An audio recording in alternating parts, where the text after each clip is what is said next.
Allah berfirman, "Syahrul Ramadhan alladzi unzila fihil Qur'an hudan linnasi wa bayyinatin minal huda wal furqan." Di bulan Ramadan yang kalian menunaikan kewajiban ibadah siam itu, pada saat itulah ada momentum besar, yaitu diturunkannya Al-Quran. Yang penurunan Al-Quran ini ditujukan untuk memberikan pedoman berkehidupan bagi seluruh manusia, hudan linnas. Ini yang membedakan Al-Quran dengan kitab-kitab sebelumnya yang diturunkan kepada para nabi dan rasul sebelum era Nabi Muhammad SAW, dan bagi seluruh umatnya sampai kehidupan di muka bumi ini tuntas terselesaikan. Karena itulah risalah yang dibawa ketika Allah Subhanahu wa taala menurunkan pedoman berkehidupan yang disampaikan pada beliau untuk diajarkan pada umatnya, maka dinamai kitabnya, pedomannya dengan nama Al-Quran, Syahrul Ramadhan alladzi unzila fihil Quran, dan fungsinya hudal linnas. Quran ini ternyata desainnya disampaikan oleh Allah kepada Rasulullah SAW, diteruskan, diajarkan kepada kita.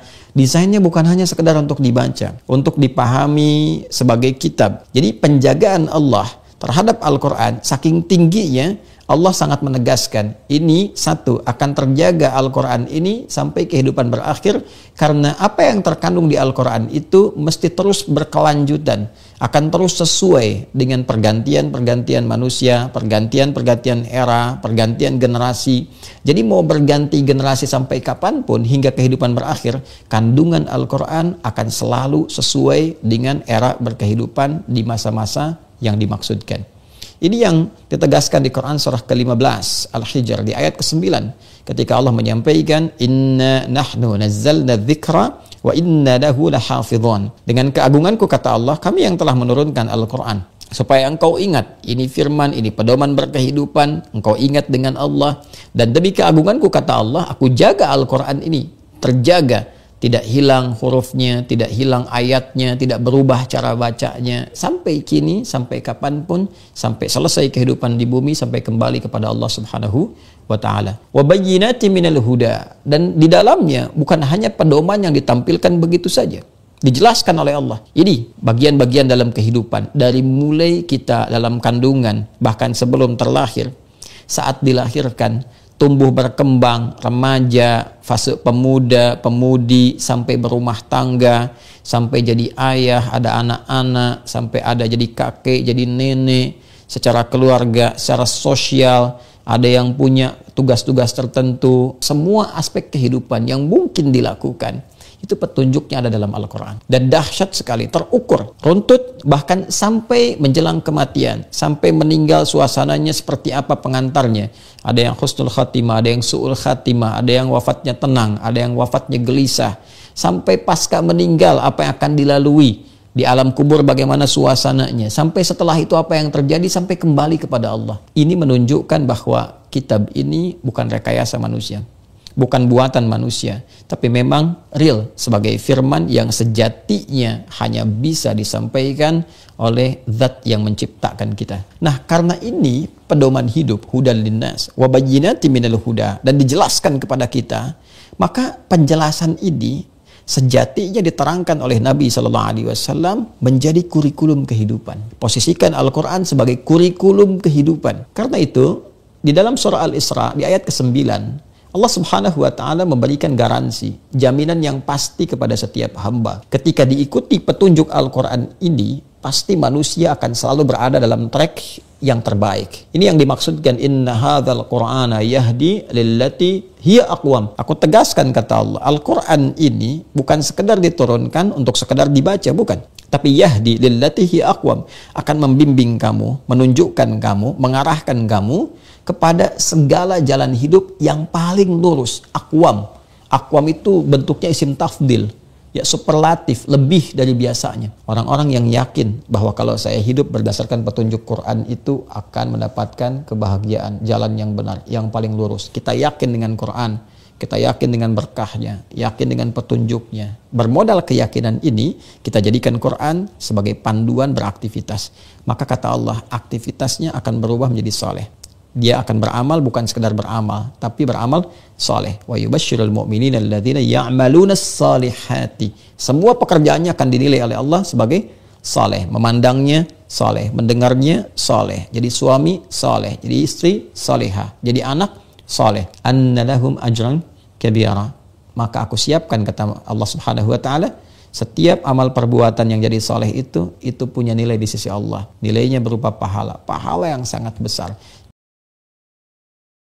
Mohon kula terusna. Fawa itu ma'rifati sababin nuzul. Utai iki bab nerangno faedah sababin nuzul. Wa fi hadal amal dan ikut tetap ing dalam kuwi amal fawaidu utai berapa faedah jalilatun kang agung. Minha setengah saking fawaid ma'rifatu wajhil hikmati te ngerteni wajah hikmah al-baisati kang dorong ala tasiril hukmi ing atase disyariatane hukum. Jadi wajah hikmah sangka ngerti asbabin nuzul, kamu tahu filosofi hukum itu. Mergo ngerti asbabin. Kayak gini lah, misalnya asbabun nuzuli Rabbana atina fid dunya hasanah wa fil akhirati hasanah wa qina. Itu kan luar biasa betapa baiknya Allah kepada kita. Ada orang yang orientasinya ketika di tempat mustajab hanya minta dunia. Terus Allah mengkritik itu. Kowe jomo ke dunya njaluk dunya. Allah mengkritik itu. Tapi hebatnya Allah, baiknya Allah ketika mengkritik kita mau bakas dunia, Allah tetap nyuruh kamu berdoa Rabbana atina fid dunya hasanah wa fil akhirati. Artinya bukan berarti Allah mengkritik dunia terus muni, "Wis kedungu akhirat tok ora usah bakas dunia." Makanya sebetulnya sifat kedunya itu tidak mesti buruk. Buktinya Allah menyuruh Rabbana atina fid dunya asal dilakukan orang baik loh ya. Lah iya kan Drungian famna nasi ma'akul Rabbana atina fid dunya terus wa malahu fil akhirati min wong ning tempat mustajab kok mau njaluk donya tok iku piye? Cek gobloke cara pangeran. Wong ning tempat mustajab kok mau njaluk donya iku cek gobloke. Lah hebatnya Allah ketika melarang itu malah wong ngendikan yo nak njaluk yo menisan yo donya yo akhirat. Lho saking apikane pangeran. Akhirnya nek mustajab yo menisan nak donga yo njaluk donya. Yo jaluk akhirat. Yo rasa mlebu neraka nek iso iki langsung wakina ada benar. Jadi akhirnya kita kan ngerti betapa baiknya Allah. Asbabun nuzulnya karena seperti itu. Dong ya. Jadi betapa baiknya Allah ketika mengkritik orang yang berdoa Rabbana atina fid dunya hasanah itu orang kok ngritik jaluk fid dunya hasanah tapi dikritik wong wis ning tempat mustajab kok jaluke hal yang terbatas kon jaluk menisan iku fid dunya hasanah wa fil akhirati yo hasanah. Terus nak iso ya wakina napa? Ada benar. Tapi kita ra yakin kena wakina ada benar. Kita kowe lah de yakin Mas, kudu koyoke kudu ceblok sik. Lho aja ngono pangeran Maha Rahmat iso wae selamat enak wae. Tetep diwaca wakina. Ngeti jiwai wakilan kula aturi ngreksa panjenengan nak ing kita ada benar ing siksa neraka. Kula nak ndonga tak jiwai. Neraka niku gampil Gusti. Apapun jauhnya neraka itu jenengan kalau nerbangkan hamba-hamba pilihan jenengan set sampai ning swarga ono pertanyaan. Mau ke liwat di? Mbok liwat di ngerti-ngerti ning swarga. Kowe gak liwat neraka blas, loh gak roh. Mergo terbang. Lah nek kenalan mbek kowe kan repot. Lho kok ning swarga? Ning ndi wingi ora ono. Jadi ono wali ketemu wong biasa, yang biasa itu neraka suwi. Takoki lagi liwat di. Ya ora roh, kowe ngerti-ngerti mergo kalbar kil khotib, sret terus tok swarga. Sing sitok neraka sih. Ya pengalaman sing iku mestine sing. Tapi ning bab iki aja golek pengalaman cah ya. Ya nek gak iso balik. Repot bos. Ora iso munggah. Soale kudu ndonga apa wakina. Iku jiwai tenan. Biasanya orang santri-santri atina fid dunya hasanah tenanan. Kok bayangno di dhuwit, di mobil, di bojo ayu. Bareng wakina ada benar wis gak dijiwai. Padahal ku sing penting. Ngawur nen rokok loro lho. Lho kita eling nang mumpung urung. Loro nen rokok. Loro ngawur. Ora enak. Ya wong diceblokno neraka tak dudono. Iku cebloke ning ngisor ngenteni 70 tahun. Saking jerone neraka iku nak watu diceblokno. Iku tok ngisor ngenteni. Coba bayangno. Bayangno tok coba jajal terus iku iso bayangno ke menek. Nek ceblok kan ruwet-ruwet rasa mlebu. Pokoke donga wakina bulan baleni pas mangan nih. Barik lana fi ma razaqtana wakina. Muga pakanan paling potensi ada haramnya. Ya pakanan itu ada potensi banyak apa? Haramnya, dan itu yang menjadi kekuatan kita. Makanya kita alhamdulillah kaya opo apike Kanjeng Nabi. Wong barang potensi salah, sak obate, sak solusine diwarai. Yaiku apa barik lana fi ma razaqtana wakina. Jadi makanan kita kan potensi tidak berkah, mungkin sebagian dari riba, dari syubhat. Misalnya kira riba, nyuwun sewu kadang sing ngekeki kowe riba. Sing ngekeki kira riba dhuwur-dhuwuran riba kan kita tidak pernah tahu kadung campur. Kayak ngajimu ini loh. Golek ilmu penghindari masalah sing roh ya sapa? Apa hiburan? Wisata religi waduh. Minha wa minal fawaid annahu anna sabab iku tariqon iku dalan kawiyan kan kuat fi fahmi ma'anil Qur'an ing dalam memahami pira-pira maknane Quran. Mergo li anal ilma Quran sate ngerteni bisa babi kelawan sebab iku yurisu iku iso jalari apa al ilmu bisabab jalari al ilma ing ngerti bil musabbabi kelan barang sing disebabi. Kula suwun ampun gampang nyimpulno dawe Allah, dawe Rasul, termasuk dawe ulama. Karena ilmu itu jelimet, apa? Jadi yang menurut ulama itu sifatu madkhin, kadang cara wong awam darani sifatu apa?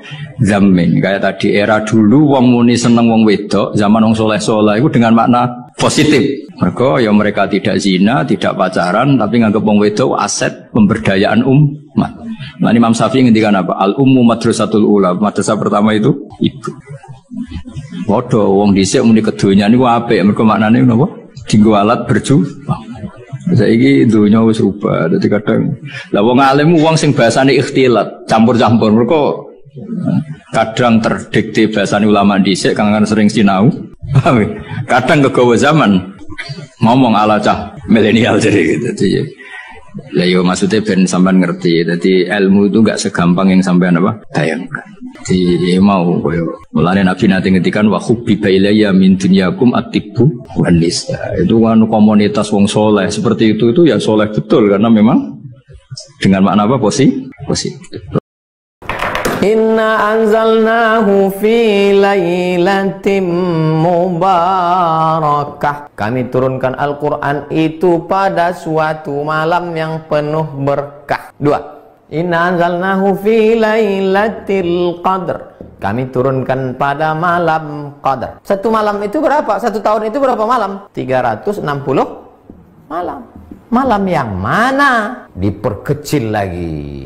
360 malam diperkecil lagi. Syahrul Ramadan alladzi unzila fihi al-Qur'an diperkecil menjadi 30 malam. Maka tereliminasilah 330. Tinggal 30. Dari yang 30 malam itu malam yang mana? Maka buka kitab tafsir Ibnu Katsir dalam surat Al-Qadar. Ada pendapat mengatakan malam pertama, ada pendapat mengatakan malam ketiga, ada pendapat mengatakan malam kelima, ada pendapat mengatakan malam ke-9, ada pendapat mengatakan malam terus pendapat yang mengatakan malam 17 diantara yang berpegang itu adalah mazhab Syafi'i. Wa ma anzalna ala abdina, yang kami turunkan wahyu pada hamba kami Muhammad sallallahu alaihi wasallam yaumal jam'ani yaumal furqani yaumal taqal jam'an, pada malam bertemu, pada harinya ketemunya dua pasukan. Kapan ketemunya dua pasukan itu? Tanggal 17 Ramadan. Itulah dalil dia turun tanggal 17 Ramadan. Lalu yang mengatakan 10 terakhir dari hadis taharru lailatul qadri fil ashril awakhir min Ramadan. Carilah Lailatul Qadar pada malam terakhir Ramadan. 21 ramai iktikaf masjid, 22 kosong, 23 full, 24 mall, 25 penuh, 26 sibuk pasar bawah membeli, 27 puncaknya, 28 kosong, 29 balik kampung. Datang corona, kosong semuanya.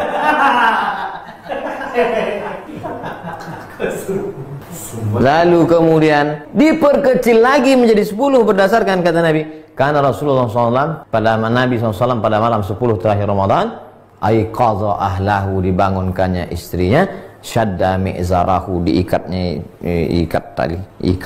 sarungnya, maksudnya dia balik lebih banyak beribadah, iktikaf. Itulah dalil yang mengkhususkan 10 terakhir. Malam 27 hadis Nabi. Tapi ini semuanya adalah prediksi. Buka tafsir Al-Kabir Imam Fakhruddin Ar-Razi, tafsir Ar-Razi, Mafatihul Ghaib, kunci-kunci ghaib. pada ayat surat Al-Qadar. Di penutup itu dia sebutkan, Allah tidak sebutkan siapa yang dapat taubat nasuha. Allah tidak sebutkan siapa yang dapat haji mabrur. Allah tak sebutkan siapa yang dapat sholat wusta.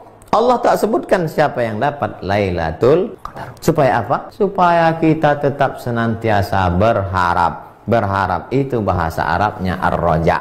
Ar-raja adalah salah satu stasiun mendekatkan diri kepada Allah Subhanahu wa ta'ala.